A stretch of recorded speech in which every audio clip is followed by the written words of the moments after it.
తెలుగువారి ఆత్మగౌరవ ప్రతీక తెలుగుదేశం పార్టీ 44వ వసంతంలోకి అడుగుపెట్టిన సందర్భంగా ప్రతిపాడు నియోజకవర్గంలో సంబరాలు అంబరానంటాయి. రౌతులపూడి మండలం మొలగపూడి గ్రామంలో నిర్వహించిన ఆవిర్భావ దినోత్సవ వేడుకలో స్థానిక ఎమ్మెల్యే వరపుల సత్యప్రభ రాజా ముఖ్య అతిథిగా పాల్గొన్నారు. ఈ సందర్భంగా ఎమ్మెల్యే సత్యప్రభ రాజా పార్టీ జెండాను ఆవిష్కరించి స్వర్గీయ నందమూరి తారక రామారావు చిత్రపటానికి పూలమాలలు వేసి ఘనంగా నివాళులర్పించారు. అనంతరం ఆమె మాట్లాడుతూ పేద బడుగు బలహీన వర్గాల అభ్యున్నతి కోసమే ఎన్టీఆర్ ఈ పార్టీని స్థాపించారని గుర్తు చేశారు. పేదవారికి కూడు గూడు గుడ్డ అందాలనే ఆశయంతో పుట్టిన తెలుగుదేశం పార్టీ స్థాపించిన 9 నెలల్లోనే అధికారంలోకి వచ్చి దేశ రాజకీయాల్లోనే రికార్డు సృష్టించిందని కొనియాడారు. గత 44 ఏళ్లుగా నారా చంద్రబాబు నాయుడు నాయకత్వంలో పార్టీ అనేక కష్టానష్టాలు ఎదుర్కొని నిలబడిందని, జెండాను గుండెల్లో మోసిన కార్యకర్తలే పార్టీకి అసలైన బలమని ఆమె ఆవేశపూరితంగా ప్రసంగించారు. ఈ సందర్భంగా నియోజకవర్గంలోని కార్యకర్తలకు, నాయకులకు మరియు మహిళలకు ఆమె పార్టీ ఆవిర్భావ దినోత్సవ శుభాకాంక్షలు తెలిపారు. ఈ కార్యక్రమంలో భారీ సంఖ్యలో టీడీపీ శ్రేణులు, గ్రామస్తులు పాల్గొన్నారు.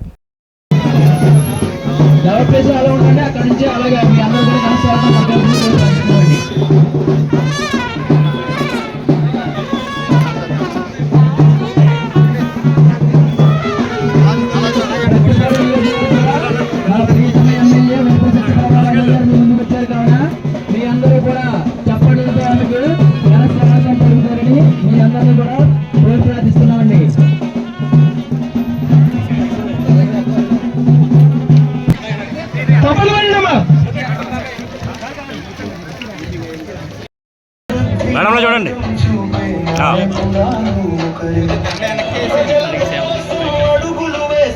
చూడండి ఎమ్మెల్యే ఒకసారి ఎలా చూడండి.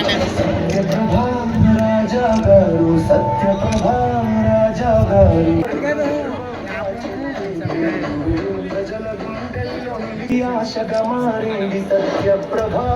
రాజా గారు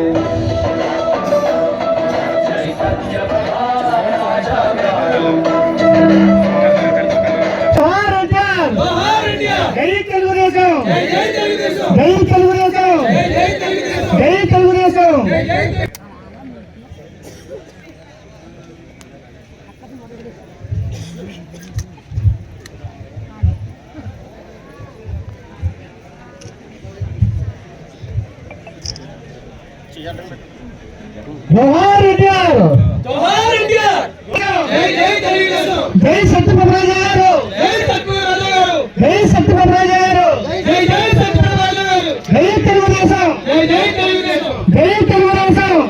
తెలుగుదేశం, జోహార్ అన్న ఎన్టీఆర్, జోహార్ అన్న ఎన్టీఆర్, జోహార్ ఎన్టీఆర్, జోహార్ ఎన్టీఆర్, జై తెలుగుదేశం, జై తెలుగుదేశం.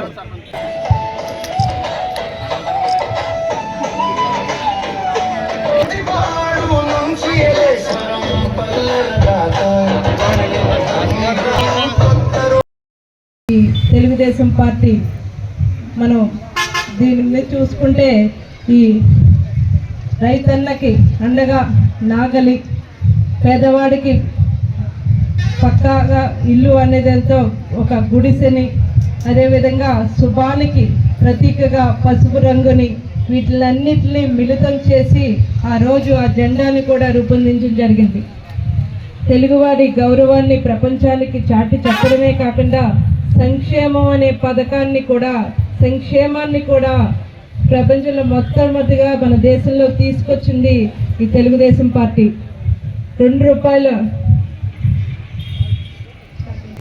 ఏదైతే ఆడబిడ్డలకు కూడా ఆస్తిలో హక్కు, పక్కా ఇల్లు, పెన్షన్, ఇవన్నీ కూడా మొట్టమొదటిగా ప్రారంభించిందే మన తెలుగుదేశం పార్టీ.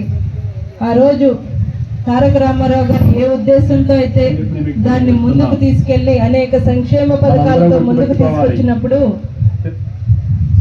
కూడా తర్వాత కాలంలో మన నాయకులు గౌరవ ముఖ్యమంత్రి వర్యులు నారా చంద్రబాబు నాయుడు గారు కూడా అదే లక్ష్యంతో దినదినాభివృద్ధి చేస్తూ ఈరోజు 44వ వసంతంలోకి అడుగుపెట్టడం, ఆ లక్ష్యాన్ని ఎక్కడా చెదరనివ్వకుండా ఇంకా మరిన్ని సంక్షేమ పథకాలను ప్రవేశపెడుతూ పేదవాడికి అండగా నిలబడాలనే ఒక ఉద్దేశంతో దీన్ని దినదినంగా అభివృద్ధి చేయడం అనేది మనం చూస్తూ ఉన్నాం. సమాజమే దేవాలయం, ప్రజలే దేవుళ్ళు అని నమ్మి పేద ప్రజల్ని దేవులుగా తలిచి సంక్షేమ రాజ్యాన్ని తీసుకొచ్చింది తెలుగుదేశం పార్టీ.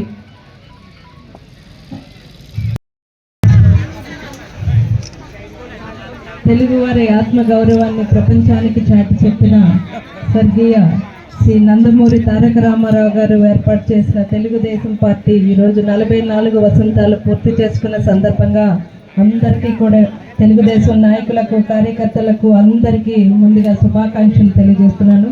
ఈరోజు 44వ ఆవిర్భావ దినోత్సవ సందర్భంగా ఏర్పాటు చేసిన మునగపూడి గ్రామంలో ఏర్పాటు చేసిన ఈ సభకి నాతో పాటు విచ్చేసి వేదిక మీద ఏదైతే నిన్న పార్టీ నాయకుల ఆదేశం మేరకు రాత్రికి రాత్రి మేము చెప్పినప్పుడు ఇక్కడ ఈ గ్రామంలో ఇంత ఘనంగా ఈ సభను ఏర్పాటు చేసిన మన మునగపూడి సర్పంచ్ గారికి నా హృదయపూర్వక నమస్కారాలు, అలాగే మునగపూడి ఎంపీటీసీ సోదరి సురేష్ గారికి నా హృదయపూర్వక నమస్కారాలు.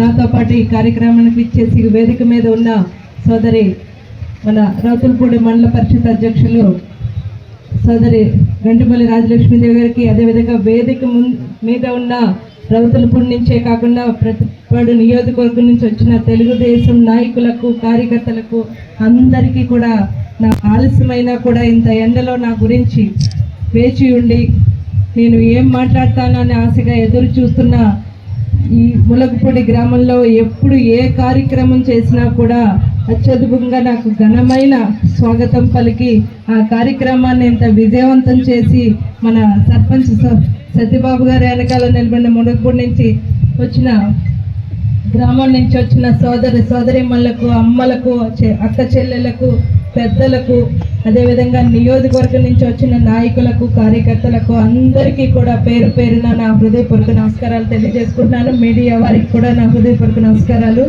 చాలా సంతోషం. ఒక చక్కటి కార్యక్రమం ఏదైతే మార్చి 29 అనేది మనందరం కూడా ఒక చరిత్రలో లిఖించబడిన రోజు. ఏదైతే తెలుగువారి ఆత్మగౌరవం, వారి హక్కుల్ని కాపాడడానికి ఆనాడు నందమూరి తారక రామారావు గారు ఏర్పాటు చేసిన పార్టీ ఇది.